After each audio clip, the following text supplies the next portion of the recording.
Good evening, everyone, and welcome back to the Constitutional Corner. I'm your host, Craig McMichael. I'm here with my co-host, Mark Hogan. Hello, everybody. Today, we're going to dive into the First Amendment, which a lot of you know covers speech, religion, press, peaceful assembly, and petition. But we're really going to dig into the speech part today. We want to talk about free speech and your ability to have that. Mark, how are you doing today? I'm doing great. Thanks for asking. I'd like to say thank you for everybody for being here and all your comments and your communications. And if you haven't, please like and subscribe and let us hear from you for anything you might want to talk about. So free speech. Free is speech. Bandied about all over the place. Free speech. Free speech. What did the framers have in mind on the free speech? Yeah, you know, the framers actually talked about free speech a lot. It was imperative for them. They thought if you didn't have the ability to have thoughts and think, that you wouldn't formulate opinions or educate yourself or have any sort of wisdom. Some of the quotes that I've found about this that are important to me is in 1722, Benjamin Franklin said, without freedom of thought, there is no wisdom. And without freedom of speech, there is no liberty. And to me, what he's saying there is if you don't have the ability to think and formulate opinions, you'll never gain a level of wisdom. A true free people have to be able to express themselves. That's correct. And then beyond just your internal thoughts and what you believe and think inside, you have to have the ability to vocalize that. Otherwise, you can't have a normal conversation or discussion with your fellow citizens about your opinions and ideas to come to conclusions so we could all live in harmony together. Right. Another one that I really enjoy is George Washington in 1783. He said, one day we may lose our free speech, and like sheeps to the slaughter, one day we will lose our free speech, and then we will be led to the slaughter like sheeps. And basically what he's saying is if you get a government that's so oppressive they control what you're saying, that you will be led to the slaughter. You'll no longer be able to resist and stand up and defend yourself. And that's kind of, you know, he hit the nail on the head right there. We're seeing some of this in society today that we're going to talk about as we go on. Another one that I really enjoy is John Adams, our second president. And this is more about press, but he said without freedom of the press, there is no liberty. What he's talking about is the press's ability to write and say anything that they find or see to be true in society. What's fascinating about him saying this is years later when he was president, he actually passed the Sedition Act of 1798. And through that act, they stifled the press and speech. They actually arrested congressmen. For sedition. For sedition. For speaking their minds. And Adams' concern is we were about to go to war with France. And so that was something that was heavy on his heart. But I wanted to point that out because it shows that even the founders, as thoughtful as they were, and as much as we try to research and understand these documents that they left for us, power corrupts. And these men, when they got power, can become corrupted. You start to see things in the narrow tunnel vision of your view. And I think we see this in our political class today. A lot of people might be good people and they get involved in politics and you start getting some power and you stop looking at what's best for the Constitution, what's best for my fellow citizen, what's best for the people around me. You start looking at what's best for me, what's best for my money, my pockets. Right. What I've always found, and you can see it all through history, is when someone has the power or some bureaucracy has the power to censor and redirect thought and speech, they always do that in the direction of consolidating their own power. Every time. That's correct. Yeah, you want to control what people think. If you can control what someone can say and do, which we're seeing in our society today, and we're going to get into that. We're going to talk about some of the hotbed issues today. One thing I want to remind people is the importance of speech is we need to protect speech, and that's not popular speech. That might be speech that you hate. Just because you don't agree with something doesn't mean that it's wrong for someone to think or say it. Right. Now, the Supreme Court's ruled that you can't say things that are directly inciting violence against people, which you could argue that you have the right to say that. You don't have the right to commit violence against someone. And the way to look at this, if you want a devil's advocate point of view, is look at the war on drugs. Drugs are illegal in this country. People still use them.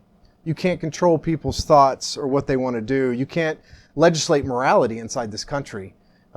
If you think you can make a law that's going to stop hate, you're living in fantasy la land. That's never going to happen. Wouldn't that be easy, just to legislate hate right out of the public sphere? People are always going to hate. Man has hated since the beginning of time. Unfortunately so. Like Cain killed Abel. I mean, it's in the Bible, hate.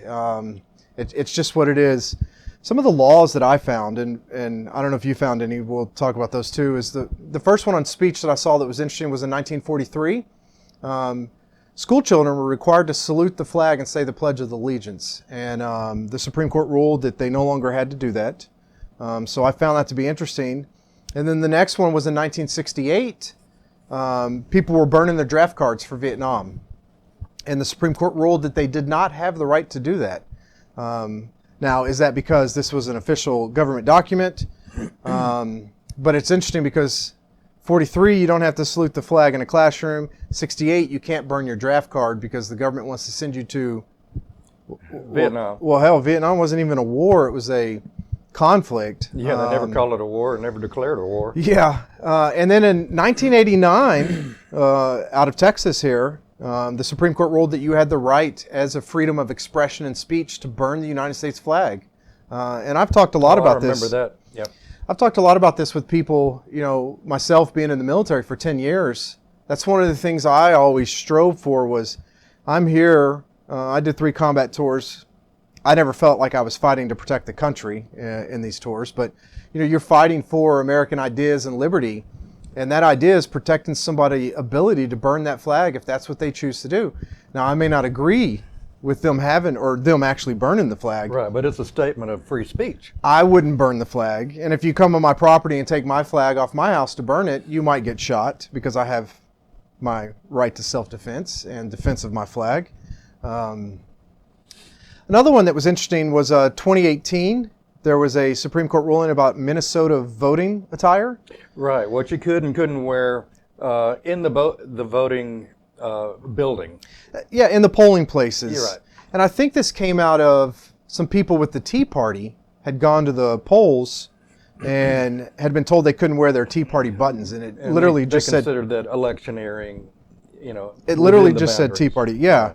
Now, I do personally like the rules where they tell the people they have to stay a certain distance away from the voting place. It's yeah, because you couldn't stand in line close to the door without them waving a placard in your face it's and like, sign this. And, it's like walking through the jungle trying to get into the polling place sometimes. I know it.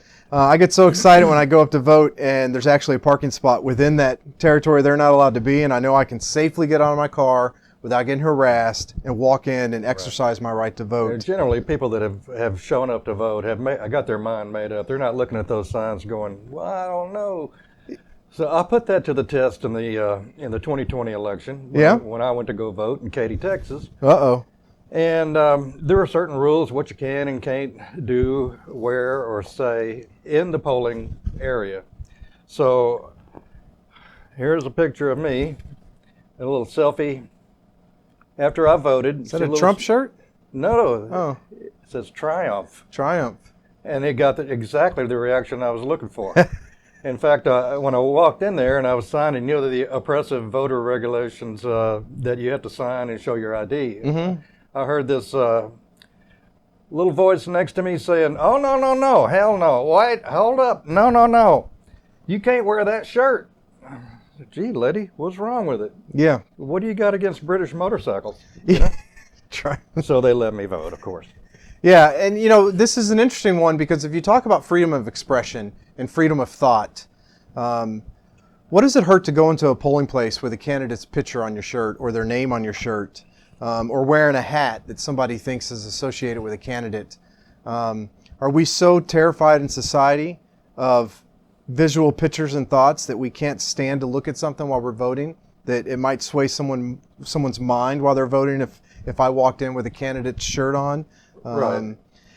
I find that law interesting. It seems like another form of government control. I want to control what you say. Well, do the elites think that we are so unaware that we would see something like that in a polling place and take that as advice to pull whichever lever, Well, some people would. I always have issue with the people that show up to the polls and just take a voter guide and go in and select what's on the voter guide. And this is you. I'm sorry if this hurts your feelings. In the past, I used to grab a voter guide from different parties that I thought were picking good candidates for office. But I find it fascinating that we've become so consumed in our own lives that we can't take a moment to research candidates that we want to go vote for. And so you take a guide that someone else has picked. A guide provided by your local newspaper or your local political party. Here's how to vote, and you take that verbatim and you just go do that. You're basically sacrificing your freedom. And you might take a guide and you agree with 2 or 3 of the people on it, but do you really know about the rest of the candidates? Have you looked into some of the state judges or county judges or these other officials that you're voting for? These are things that I really think as Americans we should learn, that there's nothing more important than our right to vote. We should protect and defend that, but we should know what we're voting for. We should understand what constitutional amendments we're voting for at a state level, what rules and regulations, where the candidates stand on things. And we touched on this in the last time. It's hard because you don't meet many candidates. You know, I know a lot of federal candidates, when they run for office, won't even show up for a debate in the primaries. And I always find that fascinating. I know they say they have nothing to gain by going to a debate, but as a voter, how could you consciously support and vote for someone that won't come actually debate the topics constitutionally that they're supposed to represent you on? Right. Stand up and convince us what you believe. That's right. One of the other things I wanted to touch on was slangs and slurs. This seems to be a big one recently in society. They've gotten certain slangs and slurs that you're not allowed to say. That which will not be spoken. Will not be spoken. And we won't say them on the show because then YouTube and everybody else would ban the show. Social media, and that includes YouTube, Facebook, Twitter. They all seem to have their own little set of fact checkers and overlords on what can and can't be said. That's right. And it's interesting is, you know, you see this on college campuses. People will come to give a lecture at a college campus and students will protest and say words are violence. I'm sorry, I've never been injured by somebody's words. When I was growing up, it was, I'm rubber and you're glue. Whatever you say bounces off of me and sticks to you. Yeah. That's a little bit longer than the sticks and stones one, right? Sticks and stones. Yeah, you know, your words will never hurt me. Now, sticks and stones. You say something I don't like, I'm going to hit you with sticks and stones. And I think what we're seeing here from society is, it's not that these words are violence. It's not that the words are actually hurting somebody. It's a form of control. They want to stop you from saying things that you think and believe to control your expression in your mind. And as a people, we have to understand this. And how do you fight it? You push back from it. You fight back against the cancel culture. You have conversations with people. Well, look at the comedians, you know, and their job is pretty much to offend somebody. With offense comes humor, you know, and a lot of things. And now, if you're going to play it safe, everybody has to play it safe, where nobody gets offended. What a completely boring world that is, man. Yeah, you know, they had that world in the Soviet Union in the 30s, 40s, 50s, and 60s. The KGB tapped all the phones, which we're having that now with the NSA through the Patriot Act, tapping all our phones. There's a lot to that. Listen to our conversations. And we're going to talk about some of that, I think, in our next episode, which is going to cover the 9th and 10th Amendment. Go back to the slurs and stuff. I want to break in a little bit about fear. And it's fear, I think, that has really controlled us, because our government has become so powerful through the IRS, the FBI, the ATF, and all the other agencies that can oppress you. You're afraid to say what you believe and think in your heart, what you know is true. And you know, so let's break into some of those things. Well, like take the 2020 pandemic, emergency decree, mandates, stay home. Pandemic. What happened in 2020? There was a virus going around. Oh. And if you took a vaccine, you weren't going to get it. Well, maybe if you took that booster, then you won't be getting this at all. It's a disease of the unvaccinated. We've seen how that turned out. I heard that if you wear a mask, you wouldn't catch it. I heard that too. You could take it off when you're eating and drinking and put it back on, because the air knew what was good and bad air when you were. It was not going to affect you while you ate. I also heard that if you crawl across the southern border, you don't need any of that stuff, vaccines included. But if you come in an airplane, that virus knows what's up. Yeah, that's right. Yeah, so the 2020 pandemic, you know, really what we saw here is the government utilize the health department. They understood they had vast powers through the health department to control the populace. Through fear, they got us afraid. It affected the election. It quite did affect the election. You had Secretary of States that modified voting policy which is actually a violation of Article 2 of the Constitution that states that the state representatives have the right to control voting in elections. Right, and the interesting thing to me was the fact that to question it or to bring it up was verboten. You couldn't talk about this. Oh, that's a big word, Mark. What was that? That was verboten. That means forbidden in Germany. Oh.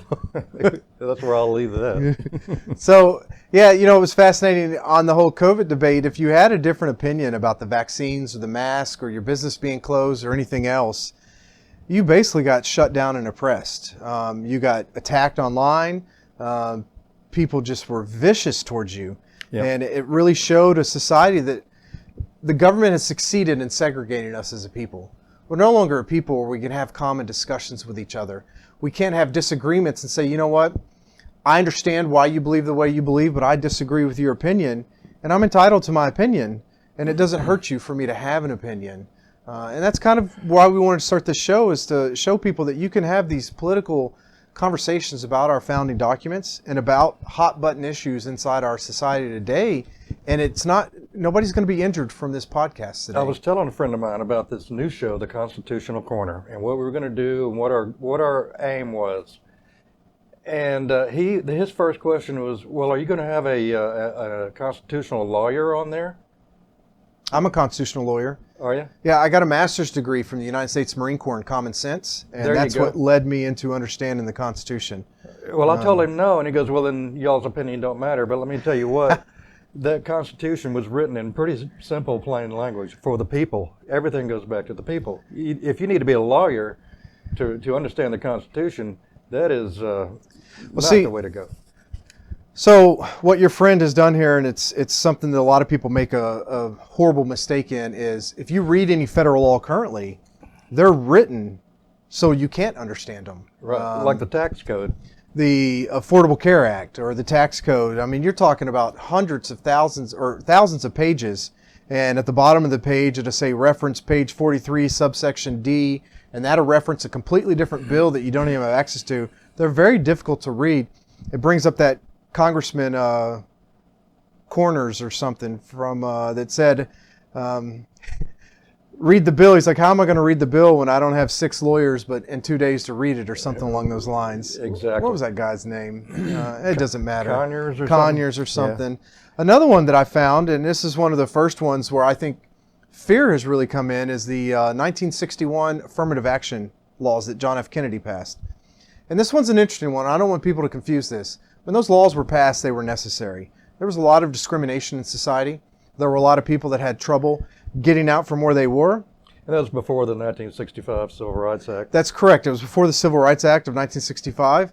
But if you look at what affirmative action has done to our colleges and our municipalities and cities now, it's really a discrimination law against anybody that's not in a minority.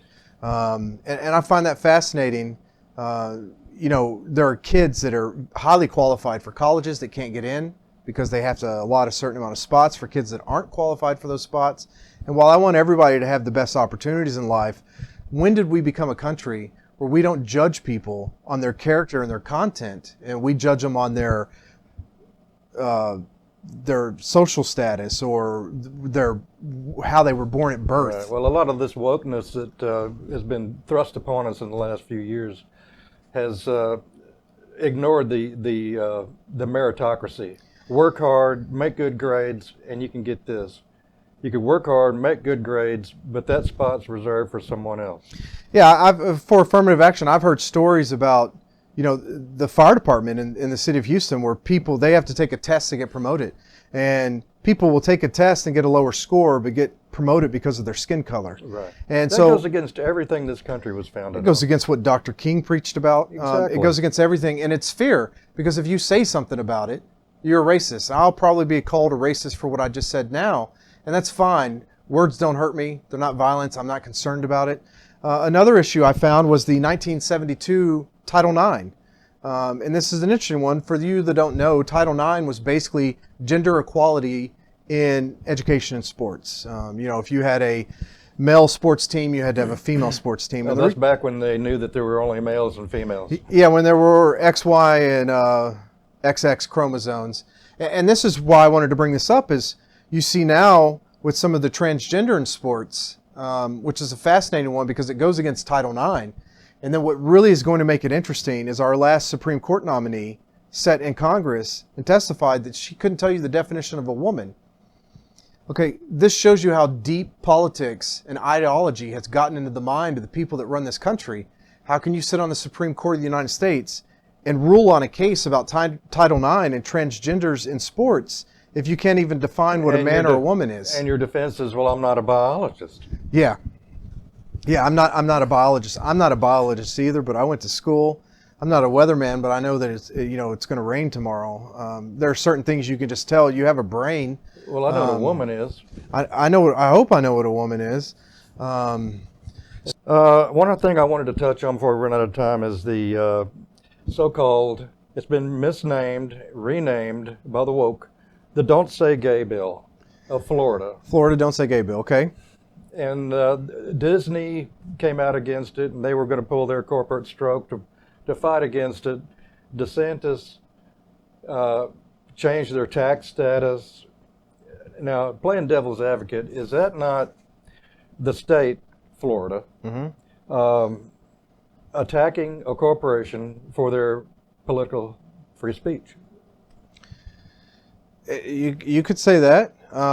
Yeah, Florida going after Disney, but they were getting tax rebates for the land. They were allowed to have their own municipality that no one else had. Years that's correct. So Florida has the right to revoke those at any time. But yeah, that could be something. You could be for the Don't Say Gay bill and against what Disney's saying, but it could be construed as attacking speech for going after that corporation, which on the conservative side, people always seem to uphold. The liberals are not so much, in my opinion, for free speech.